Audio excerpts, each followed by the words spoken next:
Mayor Steve Adler, thank you Hi, so much for joining us. it's good to be with you. Thank you. Well, like we've mentioned this whole newscast, Governor Abbott plans to start reopening the state this Friday with its first phase, allowing certain businesses to open with no more than 25% occupancy. Now, do you think Austin is ready for this?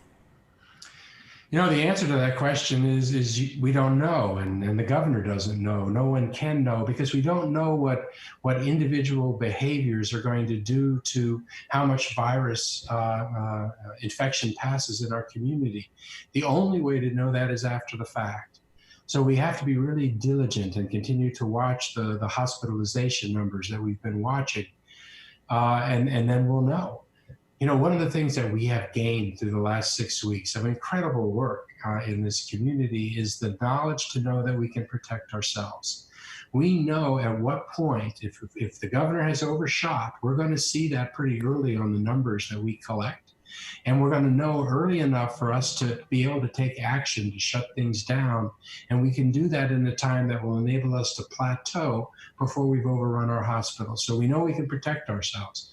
We don't know, and the governor doesn't know, and no one can know what the curve is going to look like with the behaviors that the governor has opened up now. And according to Governor Abbott, the curve for the whole state of Texas has slowly been improving. With these plans, do you have any concern when looking at the rate of cases here in Austin? You know, I have a concern, and I think that everyone should.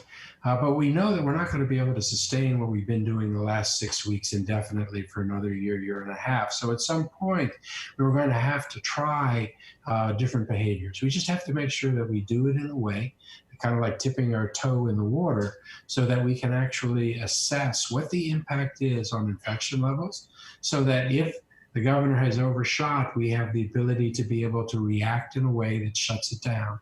We know from our past experience that we can do that. I think it's really important for us to be really transparent, for us to identify very early what is the number that if we get to it with new hospitalizations on any given day, that we all know that if we reach that place, then we're going to shut this thing down. And we can do that. And then everybody can watch those numbers. We can see whether we're getting to that number or not, because we know now with our experience, we know that we can shut it down. We know what it takes, and we know how long it takes. Yeah, Mayor, there's been so many changes in the last couple of weeks. Our city and county stay-at-home order is set until May 8th, but the governor said today his order supersedes local orders. Now, how did these orders work together, and could you announce an extension?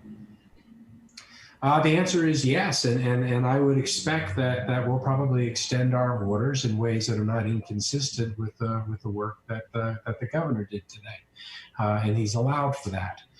So we're going to have to, and you know, the press conference was just over, and I haven't had a chance to review the governor's orders yet. But that's what right now what we're going to be doing is taking a look at the things that we think we should be doing in this community that are not inconsistent with what the governor's done. So that our orders can continue. You know, the other thing that I point out is that we get to decide in this community to a large degree on what we do or not do. The governor said that he thought that it was real important that people wear face coverings. The lieutenant governor said important that everybody wear face coverings, but yet they didn't make it mandatory, and it's confusing to me. If people should be wearing it, then it should be mandatory. Mm-hmm.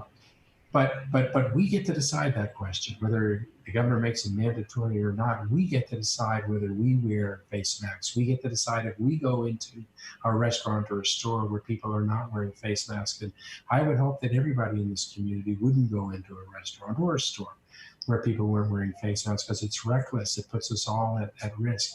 So individually and then collectively, we still have a large control over what happens in our city. And Mayor, this question is not COVID-19 related, but we did mention it earlier in our newscast. It was big news here in Austin over the weekend. There was an officer-involved shooting where a man died of his injuries.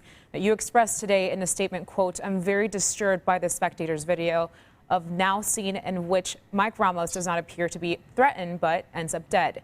Now, you continue stating, "We must respond to the anxiety and lack of confidence expressed by communities of color," end quote. Do you think there is a disconnect with our law enforcement in our neighborhoods? And if so, how will this be addressed? Well, I watched the video, and just from a facial view of the video, it's hard to understand what it was that happened and the justification for what happened. Obviously, you don't have all the facts from watching a spectator's video like that, and it's important that there be a full investigation so that we know all of the facts.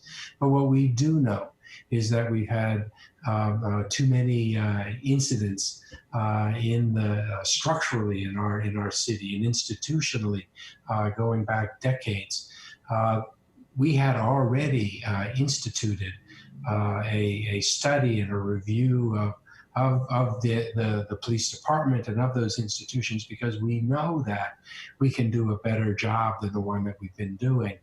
We need to get the results of that investigation that we're doing. We just got the final report back from the allegations that one of our officers had been using emails and texts that were highly inappropriate. And while that investigation couldn't establish whether that was true or not true, it did point out that a lot of people in our system are afraid to come forward and don't think if they came forward it would have an impact. So there's work for us to do.